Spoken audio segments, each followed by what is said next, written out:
ବାପ ହାତରେ ପୁଅର ଶବ ବାହାନଗରେ ଘଟିଥିବା ଗୋଟିଏ ସତ୍ୟ ଘଟଣା ଆଧାରିତ କରମଣ୍ଡଳର କରୁଣ କାହାଣୀଟିଏ। ବୋଉଲୋ ଏ ବୋଉ, ସେ ଅନୁ ଆଉ କାହାକୁ ବାହା ହୋଇଗଲା। ସେ ମୋତେ ଧୋକା ଦେଲା ନା ତା ବାପା ମା ବାଧ୍ୟବାଧକତାରେ ବାହା ହେଲା। ଆଜି ତାକୁ ପଚାରିବି। ମା କୁନ୍ତଳା କହିଲେ, ବାବୁରେ, ତୁ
ଛାଡ଼ିଲା କରମଣ୍ଡଳ।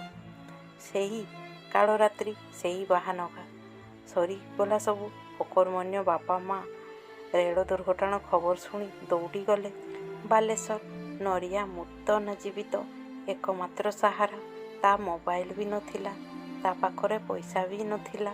ଘରେ କହି ଯାଇଥିଲା, ବ୍ୟସ୍ତ ହବନି, ବିନା ଟିକେଟରେ ଯାତ୍ରା କରିବି। ଟିକେଟବାଲା ଆସିଲେ ପାଇଖାନା ଭିତରେ ପଶିଯିବି। କିନ୍ତୁ ବିଧିର ବିଧାନ ବିଚିତ୍ର।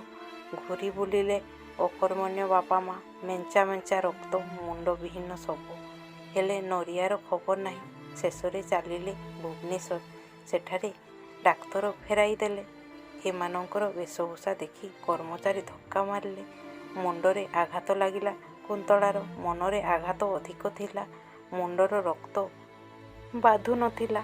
ଗଣତନ୍ତ୍ରର ଚତୁର୍ଥ ସ୍ତମ୍ଭ ସହାୟତାରେ DNA ପରୀକ୍ଷା ହେଲା। 20 ଦିନ ପରେ ଶବ ଚିହ୍ନଟ ହେଲା। ମା ବାପା ଛାତିରେ ପଥର ରଖି ପୁଅର ମୁହଁ ଦେଖିବାକୁ ପ୍ରସ୍ତୁତ ହେଲେ। ତା ଛଡ଼ା ରାଜ୍ୟ ସରକାର ଘୋଷଣା କଲେ, ସରକାରୀ ଖର୍ଚ୍ଚରେ ମୃତକଙ୍କୁ ନିଜ ବାସସ୍ଥାନକୁ ପଠାଯିବ। ଆମ୍ବୁଲାନ୍ସ ବି ପ୍ରସ୍ତୁତ ଥିଲା। ନରିଆର ବାପା ମା ପଲିଥିନରେ ଗୁଡ଼ାଇ ହୋଇଥିବା ପୁଅର ଶବକୁ ଖୋଲି 2 ପାଦ ପଛକୁ ଘୁଞ୍ଚିଗଲେ। ଏ କ'ଣ? ପୁଅର ଶରୀର ମାତ୍ର କିଛି ଅଂଶ ଥିଲା। ବାକି କୀଟ ଭୋ ଭୋ କାନ୍ଦୁଥିଲେ।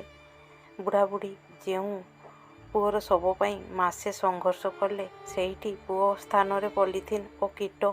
ହେ ବାହାନଗା, ହେ କରମଣ୍ଡଳ, ଏ କି ବିଚାର ତମର? ଏମିତି ବହୁତ ପରିବାର ଆଜି କାନ୍ଦୁଛି ଭୁବନେଶ୍ୱର ରାଜରାସ୍ତାରେ। ଆଜି ବି ସେଇ ବାହାନଗା ଦୁର୍ଘଟଣାର ନାଁ ଶୁଣିଲେ ଛାତି ଥରି ଉଠୁଛି। ସେ ବିକଳ ଦୃଶ୍ୟ ସତରେ ବହୁତ କଷ୍ଟଦାୟକ।